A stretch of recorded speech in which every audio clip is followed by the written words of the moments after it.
cijenjeni gledatelji, dobra vam večer. Dobrodošli u 7. brzinu. Emisiju otvaramo novim poglavljem Peugeota s modelom RCZ, koji je trijumf stila i tehničkog napretka. Jeste li znali da je Volvo ušao u automobilsku povijest kada je 1959. godine predstavio prvi automobil sa serijski ugrađenim pojasom s 3 točke vezivanja? Od tog trenutka briljantan izum Nilsa Bohlina ugrađen je u milijune vozila diljem svijeta. Ostajemo kod Volva i za vas pripremamo pregled novog modela S60. U rubrici Evo testirali smo novi Nissan Juke.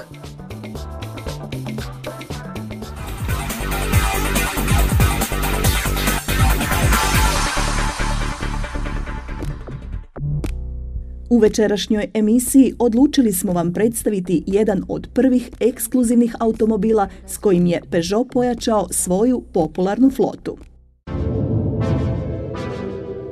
Francuski proizvođač ove godine slavi 200. obljetnicu postojanja, a modelom RCZ počinje nova era.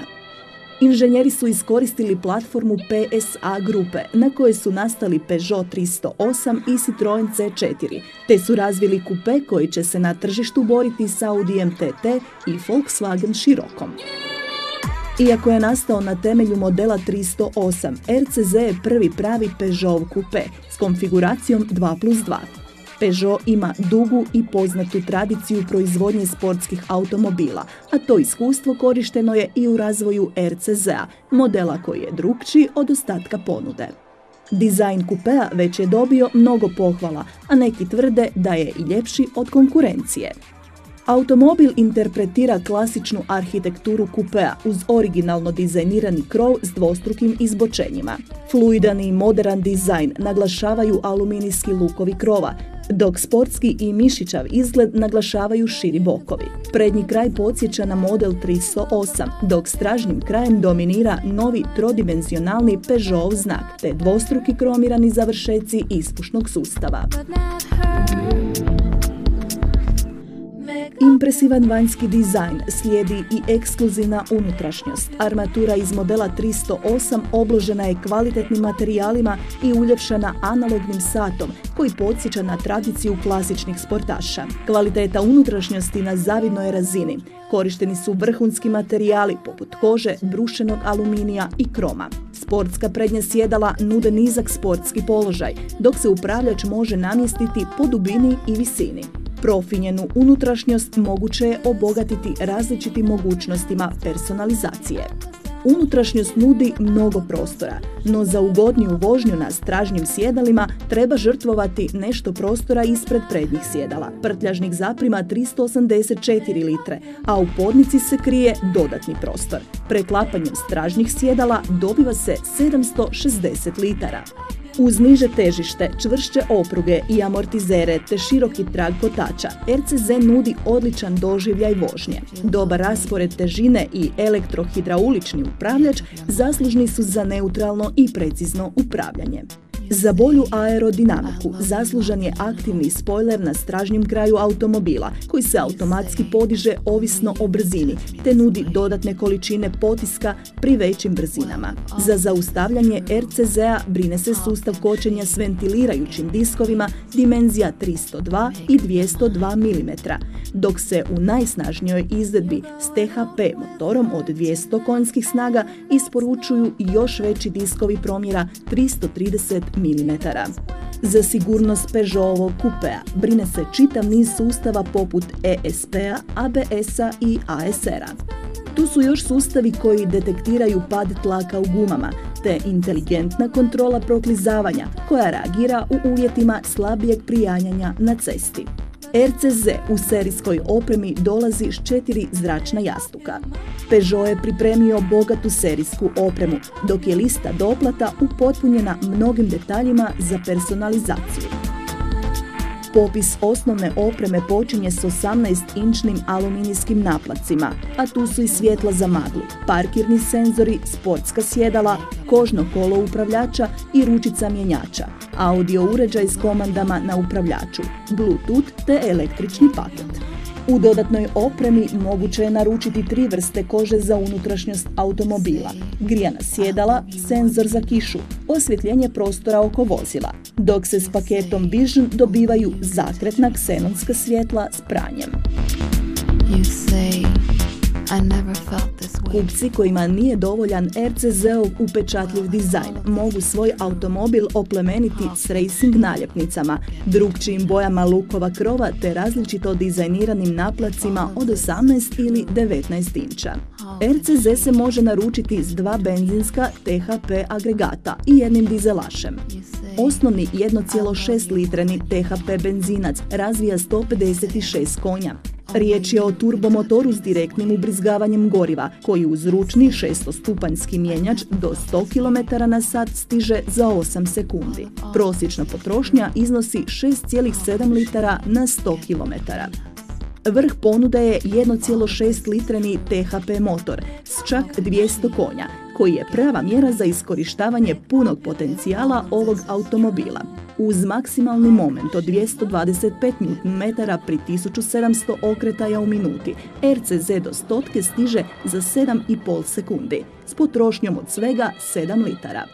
Jedini dizelaš u ponudi je 2-litreni HDI agregat sa 163 konja i zapremninom od 1997 kubičnih centimetara. Novi motor koji je predstavljen prošle godine maksimalnu snagu razvija pri 3750 okretaja. Agregat je opremljen novom komorom za sagorijevanje, turbopunjačem promjenjive geometrije, a Peugeot za ovaj model navodi potrošnju od 5,3 litre na 100 km. RCZ s HDI dizelašem i jačim THP benzincem od 200 konjskih snaga može se naručiti za 30.000 eura. Cijena automobila s osnovnim benzinskim agregatom kreće se od 27.000 eura.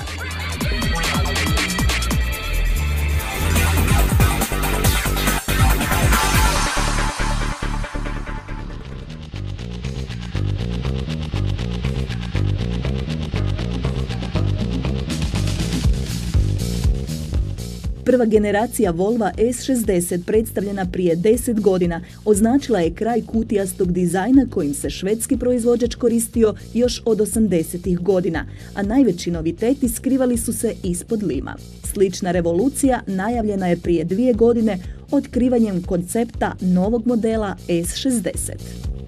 Nakon predstavljanja na nekoliko svjetskih salona automobila, krajem 2009. u javnost su izašle prve fotografije serijskog modela, koji je svjetsku premijeru doživio na ženevskom salonu u ožujku ove godine.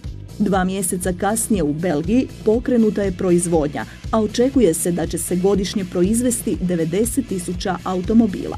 Novi S60 najljepši je i najnapredniji proizvod stručnjaka iz Volva, koji predstavlja nove dizajnerske trendove s koncepta XC60. Volvo je postavio vrlo jasne ciljeve. Novi S60 mora pomrstiti račune najvećim rivalima, Mercedesu C klase, Audiju A4 i BMW-u serije 3.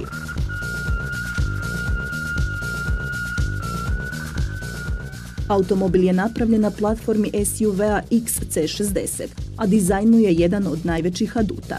Novi S60 odlikuje dinamičan profil te kupeovska linija, što je na koncu rezultiralo odličnim koeficijentom otpora zraka, pa S60 uz Opel Insigniju ima najbolju aerodinamiku u klasi. Novo su i dnevna svjetla u LED tehnologiji, dok su pokazivači smjera smješteni u kućište retrovizora. Kupci koji žele pojačati sportski dojam svog automobila mogu naručiti styling kit koji se sastoji od prednjeg i stražnjeg spojlera, bočnih proširenja, 18-inčnih aluminijskih naplataka te sportskih završetaka ispušnih cijevi. U odnosu na prethodni model iz 2000. ovaj S60 ima dulju i širu karoseriju. Međuosovinski razmak povećao se za 6 cm, što je stručnjacima iz Volva donijelo više prostora u unutrašnjosti.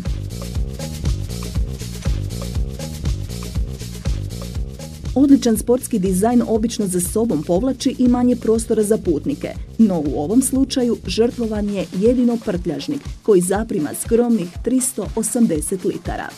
Unutrašnjost je izvedena u tradicionalnom stilu švedskog proizvođača s vrhunskom ergonomijom i kvalitetom. Inovativna tanka središnja konzola iza sebe skriva koristan prostor, a sve je oplemenjeno vrhunskim materijalima. Ljubitelji tehnologije sigurno će uživati u novom sustavu informiranja koji sve funkcije prikazuje na zaslonu. Vrhunski ugođaj pojačava i odličan audio sustav, dok se za sjajan zvuk brine poboljšana akustika kabine. Podvozje i kočnice bolje su nego na prethodnom modelu, dok se za sigurnost novog Volva brine čitav niz elektronskih sustava. S60 je u tom području najnapredniji automobil u klasi, a i šire. City Safety sustav poznat još iz modela XC60 samostalno koči u slučaju da vozač ne reagira u trenutku približavanja vozilu ispred. Spomenuti sustav dolazi u serijskoj opremi, a najučinkovitiji je pri brzinama do 30 km/h, jer se tada događa najviše lakših prometnih nesreća zbog nepažnje vozača u koloni i sl. Sustav reagira i pri većim brzinama, te ublažava eventualni sudar.